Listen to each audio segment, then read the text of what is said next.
Hi. All right, come to order? Yes. All All right, thank you very much. Good evening, everyone. My name is Wanda Willingham, and I will be serving as your chair this evening. Would you like that? No, that's exactly what I thought you were going to say. Okay. And today's Wednesday, April 24th, and the Rules Review and Legislative Modernization Committee will come to order. Take attendance, please. Sure, Madam Chairwoman. Ms. Plotsky is excused. Willingham? Here. Kuhn? Here. Lorellier? Here. Lakakis? Yeah. Mayo and Ward are excused. Grimm? Here. And Moriello? Here. You have a quorum.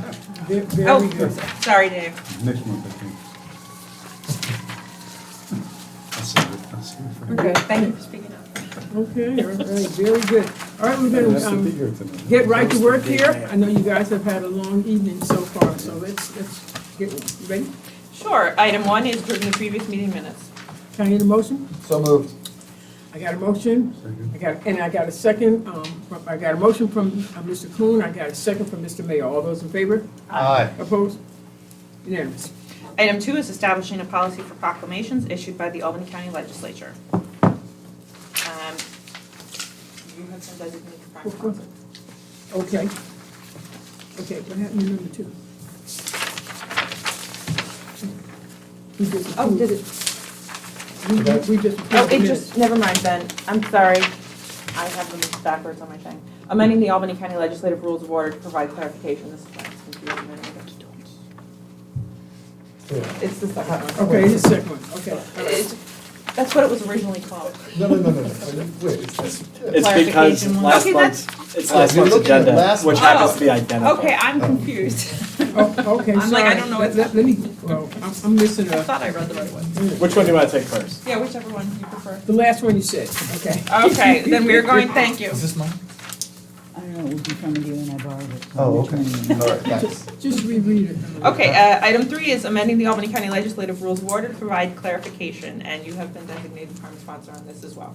Okay, very good, okay. I'm opening the floor up now to any questions or comments on the rules of order. Well, we talked about this last time and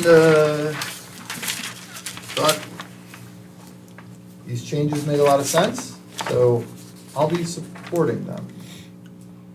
Are there any comments for anyone? Mr. Grimm? Yes, thank you, Madam Chair. It says that the conflict is if you're getting a benefit that none of the other members are getting. That's the way I read it. Would that mean if you're, for example, voting for a stipend that only 3 people get, wouldn't that then be a conflict? Are you one of the 3?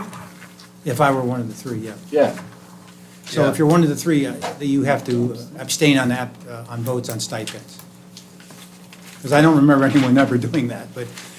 A stipend for a legislator? Yeah, for the chairman, the majority of the minority leader, they get. Oh, we adopt the salaries of the legislative body as a whole unit. So that's the carve out to allow the individual members to vote as a whole for raises for themselves.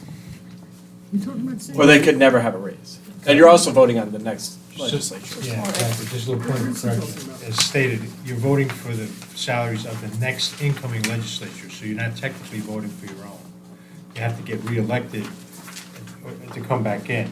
Well, that's So- true of all salaries, for all the members, but there is a distinction, there is a benefit that's for 3 members that doesn't apply to the rest. It's an But example. they wouldn't be in that office. If you voted last year for this year's salaries, you're not in that office when you're voting for it. So, and you don't know who the chair is going to be, because it's up to the 2 caucuses to determine who those people are.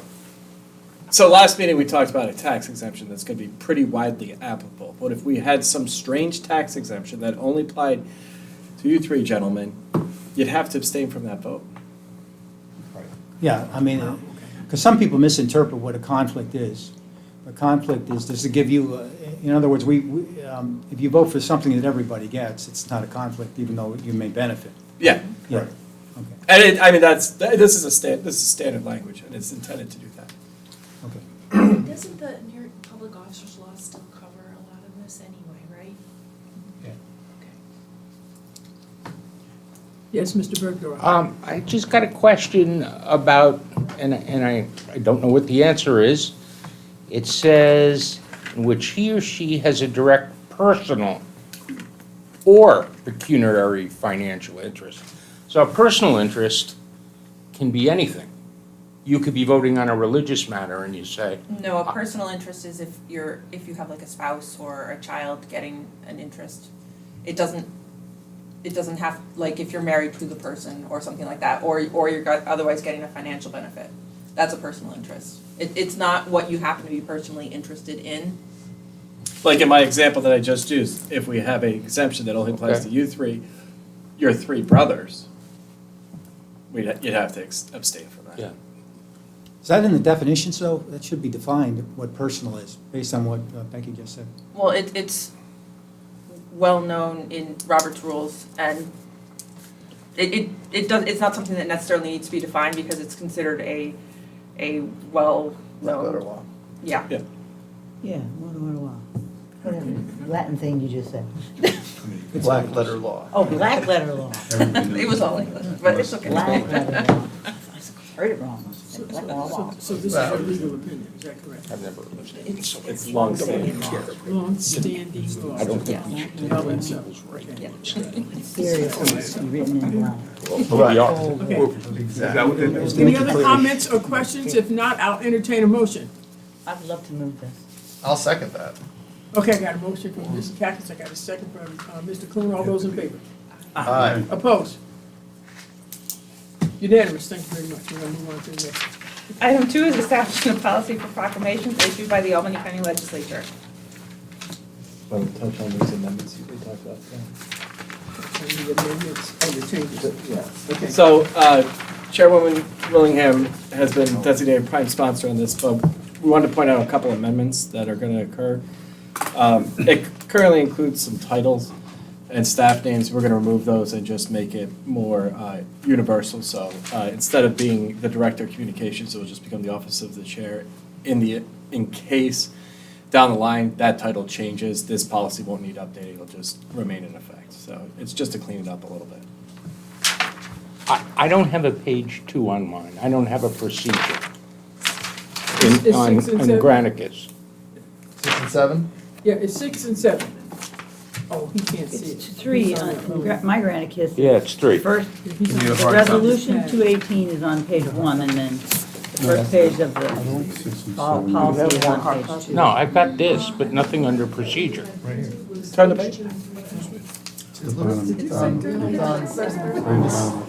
Cactus's screen.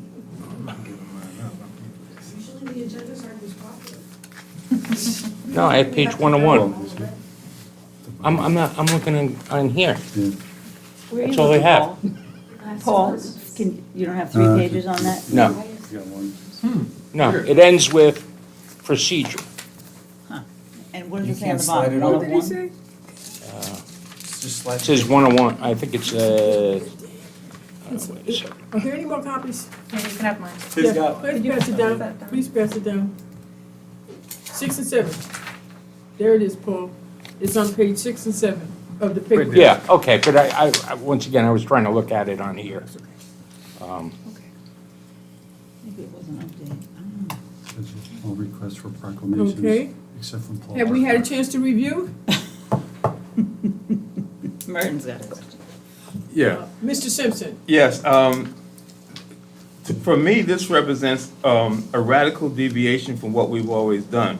I've been here since 2012, and all of these generally not issued considerations were things that we did consider before, and I think we still should.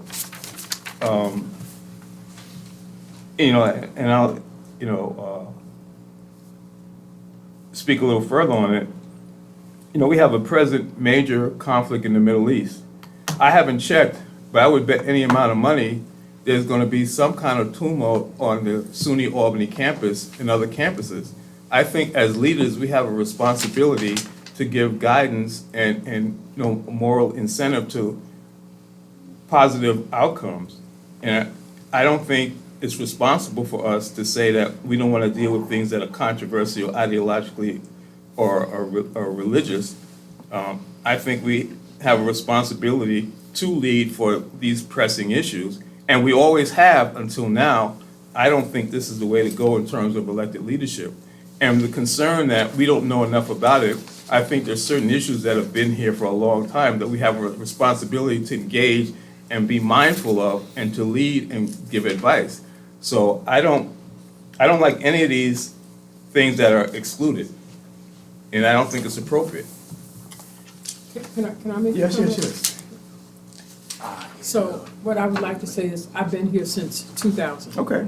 And this is something that has been up and down over all of these years. One of the main things that we're trying to do now is set something in place so that people are not remembering why we did or why we said what we said in regards to proclamations and urging resolutions. That's number one. Number two, as far as will generally not be issued, because these issues become polarizing amongst ourselves, not amongst the community, but it's amongst ourselves, okay? It becomes an issue in regards to, whether or not a proclamation will even receive enough consideration from the full body. And we're talking about 39 people. We're not talking about just one particular caucus. And so this was what this was relative to, okay? Because as the issue went on, let's say,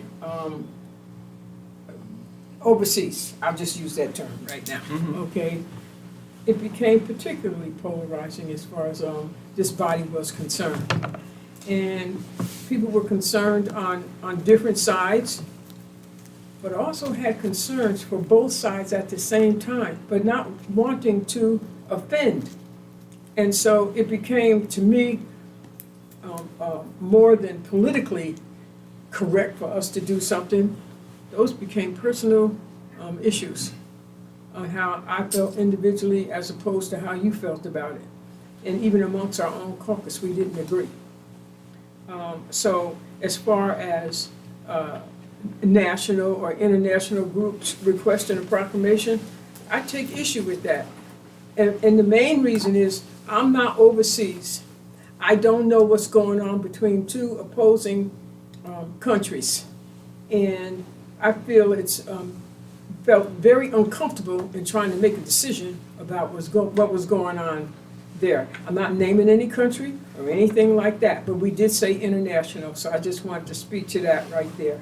And so, but the main piece of this is trying to establish that a proclamation is not for us to issue what is going on in Washington, D.C., what's going on overseas.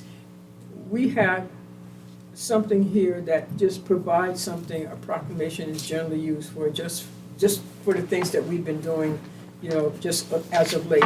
Ms. Lakakis. I just also wanted to say, Mert, that in there is an option if some request, if I'm understanding this correctly, that says the chair may make the final decision to modify or deny any request, except where such request has 26 signatories. So if you really wanted to do a proclamation, and you can get 26 people, that you're doing that work, not the staff, then I think that's a reasonable way of getting something put forward. If you have 26 or more signatories, then it's going to go. But that would violate the rules, that Grimm? proclamation. It's in the rules here. It says the chair, except where such request has 26 signatories. Yeah, but, Madam Chair? Yes, Mr. Yeah, Grimm. thank you. But it says we're excluding these things that say not, so that's, the 426 wouldn't override the fact that we're excluding the list of proclamations, which is what I Well, think. the way I read it, if I had 26 people that I wanted to do something, I would go to the chair and I would say, I have 26, you have to issue the proclamation, and then it would be done. But is that unreasonable? So, The resolution, this Hold on, would have to change that. Okay, so let's get clarification on 26. so these then are Mr. general Grimm. guidelines, right? So it's not impossible to overcome a general guideline. I mean, it literally doesn't say it's absolutely prohibited. It says will generally not be issued for these reasons. The discretion then falls in the chair as to whether or not such proclamation should be issued. But then that it can be overturned by 26 individual legislators joining as a group to override the chair. whatever, yeah, go ahead. Excuse me. Okay, so you spoke, right? Yeah. Mr. Coon? Well, yeah, I was really just gonna make basically the same point that Mr. Collins just made, which was that these are general guidelines, and this is what we're basically, if we enact this is what we're saying, are the general rules that we want the chair and staff to be following. However, if there was enough support for a proclamation that was not consistent with the general guidelines, if 26 members of the legislature support that, then they could have a proclamation that didn't necessarily follow these guidelines. So I think this kind of addresses some of the concerns that have been raised about if there was an exceptional circumstance where the majority of the body felt that it was appropriate to weigh in on one of these polarizing, issues, then we could do so. But as a matter of ordinary course, we're not gonna have sort of 5 members forcing sort of divisive conversations about polarizing issues. We're not gonna do that. Yeah, Mr. I mean, Simpson? see, my historical understanding of the past practice was, we had proclamations in juxtaposition to the Common Council, who would make resolutions on things like the Middle East that we have no direct authority or legal power over. But the idea of proclamations is kind of solidarity and moral suasion for issues that are important, and I don't think we should abdicate that role. And to speak to what you said before, in the most recent examples in the Middle East, the general consensus was people were not comfortable, they felt it was too contentious, and I can live with the sense of the body. But I think when we set these things out as the standard, we put a chilling effect on people even raising things that might have consensus. So in other words, I don't think there was anything fatal about our previous practice. I think the most recent example in the Middle East, I had been working on things with other members. We had several drafts, and then I think that was one of the things that spurred this consideration. But I don't think the fact that we as a body feel that collectively we're uncomfortable should mean that we should never raise those issues of moral importance. And again, I haven't looked, but I would bet any amount of money we have some kind of tumult on the SUNY Albany campus and other colleges based on what's happening in the Middle East. And I think as elected officials, because of our tax dollars being deployed and because of our position as leadership, it's our responsibility to weigh in on these crucial issues. So I understand reasonable people can disagree, but I feel strongly about this. And again, I haven't been here as long as you. I've been here since 2012, but in that total time, I've had very few proclamations that have addressed the issues of international and national significance, and those things have passed and in certain situations got support. So I just think this is a radical deviation in the wrong way. Madam Chair, just for clarification, because obviously this is coming from your office and you're the lead. So it's my understanding that this pertains to proclamations which basically get the stamp, the seal Yes. of the entire county legislature. Yes. So if Legislator Simpson wanted to issue a proclamation on whatever issue out of his own office with 3 or 4 other legislators, if the chair disagreed, it wouldn't get the stamp of the entire legislature, but he could still issue it under his own signature, with his own seal, I guess, if he had a seal. So, all right, so, okay, Yes. thank you. Okay, Mr. Grimmie? Yeah, Madam Chair, this strikes, my most important consideration is, as a legislator, I'm able to proclaim anything I want, and I don't need approval from anyone. And I thought we had some general consensus about that. So I do have amendment language here that I think you guys are for, but I want to make sure we're clear about whether or not there's a general seal for all the county, or whether an individual can say whatever they wish. Okay, so. Can I share that with As a you? member, Yeah. you can do whatever you want, okay? And we can't stop you. I just Plain want simple. to, I just want to codify that if I can in the language, and if I could read the I think they language. codified that in 1787, you don't need to. Well, here's what I'd like to say. Nothing in this resolution shall prohibit any county legislator from issuing a proclamation under their own name and seal, or prohibit any county legislative conference from issuing a issuing a proclamation under their own name and seal. Such proclamation shall not require any approvals from anyone other than those whose signatures are attached. Does anyone have any problem with that? It's something we can take back to the sponsor for consideration. I mean, it's her ultimate decision as to whether her item should be changed, so. Can we amend it, offer that as amendment today? On the floor, you could. Well, the prime sponsor is here, though. A prime Yes, sponsor. A yeah. prime sponsor is here, but the Right. lead sponsor is not here, so it'll When it be come- something that we come take back to her. Could you read that again? Yeah. The individual and.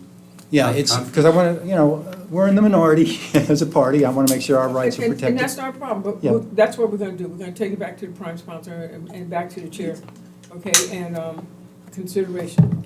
Just one last point. I mean, the whole issue is, certainly I stand on things individually all the time. The issue is, what is the responsibility of us as elected leaders to stand for things that have serious moral and political implications? And I think we should just not abdicate because it's difficult, even contentious, and even divisive. I don't think we should take the three monkeys, hear no evil, see no evil, and speak no evil. I don't think that's what we're elected for. That's Okay, just so- my personal opinion. Okay, and so my personal opinion is this, okay? Again, I'll speak to the 39 people, not 30, not 29, but 39 people. And there are particular issues that are just simply personal. And when you say we're obligated, in saying that we are obligated, you take away the democratic process even as far as we are concerned. That's my opinion, okay? To decide whether or not we want to weigh in on an international event, or it might even be a national event. Might even be that event that might be taking place out there soon, right now, which is not just relegated to one place, or those young people out there and, and what they're trying to get across. But it is a contentious issue that they are trying to deal with, okay? But I think you take away the democratic process from us saying that what we should do, okay, as legislators. We are put here to determine what we feel is at the best for our constituency. And in looking at our constituency, sometimes our own personal views don't always go along with what our constituencies may believe. We also have constituencies that have opposing views, and that's what we have run into greatly when you talk about right now the issues that confront us. So for me, I don't agree with your opinion as far as saying that what we should do in this respect. Mr. Kuhn. Yeah, really briefly. So I find Mr. Grimm's language, I'd have to see it, but it seemed innocuous to me. I think it's already, so I apologize to interrupt. Right. I have a feeling that it's already completely accounted for, the way this is written. This is the Albany County Legislative Proclamation Policy, not the, And it goes to the validity of, and it ends with the validity for a proclamation to be valid. It has to conform to the following criteria. It must include, this is all about whether or not you get the county legislature's seal. But that's This is not about whether or not you get the Mark Grimm seal. Okay, hold on one Yep. moment. He interrupted Mr. Kuhn. Mr. Kuhn. I apologize. No, it's fine, it's discussion. So, that notwithstanding, to make things abundantly clear and to, remove any possible confusion, like the sentence like that Mr. Grimm said seemed fine. So on this issue though, of course we all, as elected officials, are, a lot of us are particularly focused and care about sort of the issues of the day that even go beyond Albany County. But the question, and all of us always have the ability to, in our own platforms, whatever those might be, to express our opinions about what those issues are. The question though is this mechanism to sort of force the rest of us to have a divisive conversation or to take a position on things that we as a legislature have no authority over, right? None of us are full-time legislators. We all have, most of us, I think, other jobs. We have a certain amount of bandwidth to do this job and to attend to the business of the county. And I really don't think we should be forcing votes and spending our time on issues as a group, as a legislature, that we have absolutely no authority over, specifically divisive issues. If you want to express your opinion about something, of course you have the right to do that. And you have the right to attempt to get together with other members of the legislature and do that. But what I don't think you should have the right to do is force debate on issues that this body has absolutely no authority over. We should be spending our time in debate on issues that we have authority over that have to do with the governance of Albany County. So that's why I'm in favor of this. Mr. Simpson? Okay. The fact is, we do have authority by moral suasion. And the issue of compulsion, in other words, again, I've been here since 2012. Nothing fatal has happened by us considering these very kinds of issues. There was no, that I could perceive any unreasonable negative fallout that occurred from us considering these specific issues. Some of the issues that have recently been considered have been considered in the past, but there's no compulsion. What happens is, as a body, if we, for example, in the most recent example, my position was if we didn't get a critical mass around 26, it didn't make sense to do it. The issue is using the seal. The issue is the imprimatur of us collectively. And if we collectively decide that we don't want to do it for a particular thing, that's fine. But again, I don't think the history that I've experienced since 2012 has shown that considering these things on the merit has had any negative implications. Now, maybe I'm missing something. Just because of course there are lawyers and lawyers and lawyers, everybody's got a different opinion.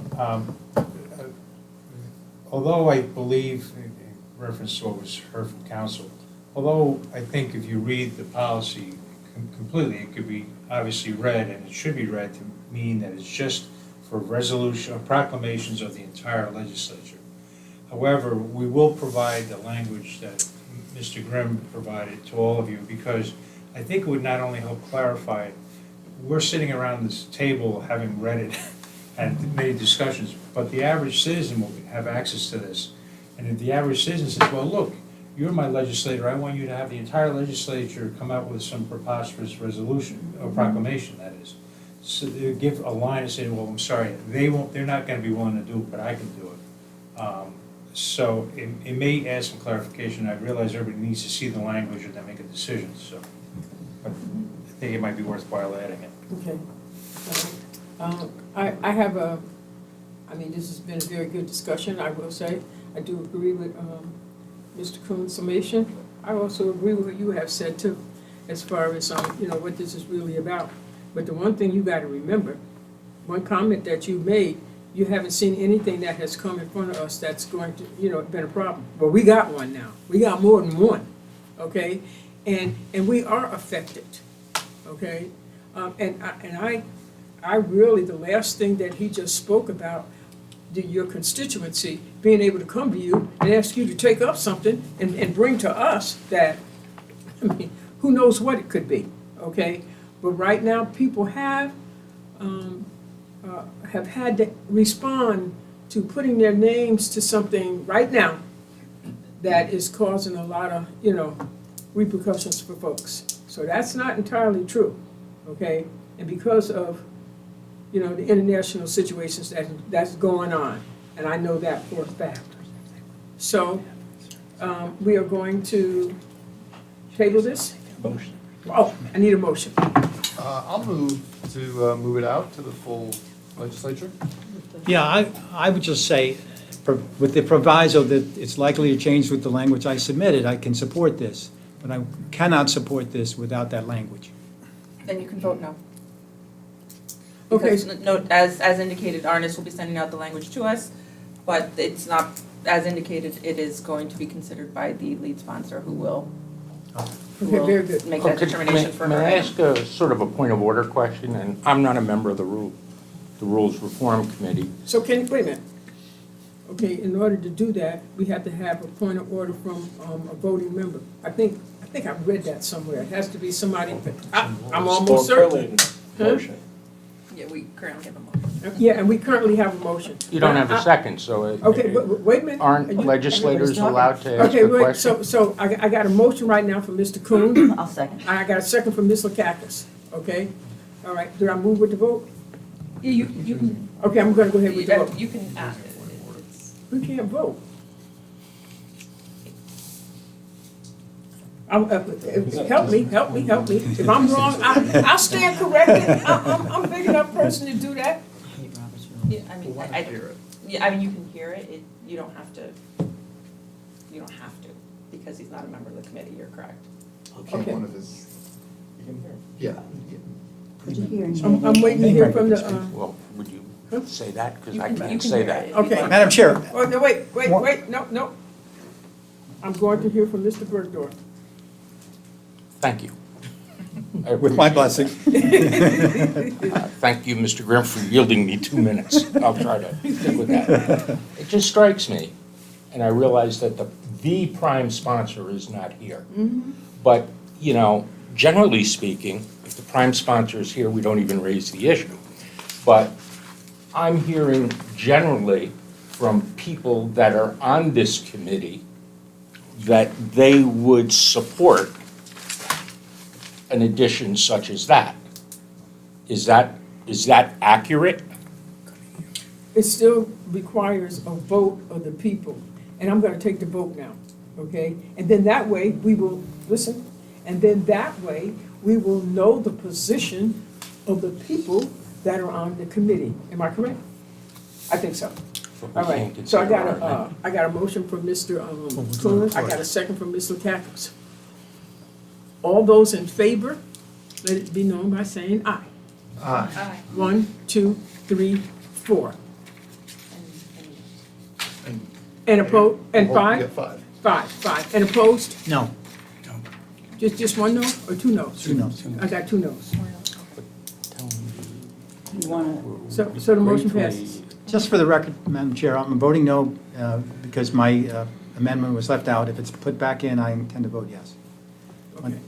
All right, and that goes on. Okay, so this did pass, but I see the chair of the minority caucus, he wishes to speak. Two things real quick. I understand, Rebecca, didn't you say that, that Arnis was going to send you the language that Mr. Grimm is? Yeah, for consideration by the lead sponsor. Okay. So it could So- be so can amended we- before the. So we can still vote on this, even though you haven't received that language yet? Yes, because that's, you can't amend at committee level anyway without the consent of the lead sponsor. So it can be amended on the floor, or it can, Be the amended lead by the sponsor sponsor. can amend it herself, and it can go to the floor as amended. So, I mean, that's not a no, it's just, Joanne is the lead sponsor and needs to consider it, that's all. Okay, all right, that's And fine. she can And figure just the- a quick comment. For the most part, proclamations should really be a positive thing. And we should be recognizing people, groups for their achievements, for what they've contributed to Albany County. And so therefore, I mean, personally, I don't like to see anything controversial. I like to see those Pop Warner cheerleaders from Colony come up and get their award. I like to see those Pop Warner kids from Albany come up and the Albany receive an kids, award. yeah. So I think, these should be positive, but I do agree with Mr. Grimm. I agree with his language, and I think Arnis is correct. By putting this language in, this does make it easier for everyone to understand, and I think that should be added. If that's added, I'm a yes with this as well, but I think that's very important. Thank you, Madam Chair. Okay. All right, thank you so much. Again, I will say, you made an excellent, point. I'm gonna leave it at that right now. Okay, that concludes the matters in I'll make front a of motion to the adjourn. rules. And so can I get a motion to adjourn? yes. And I got a second? I got a motion and a second. Let's go. Did I?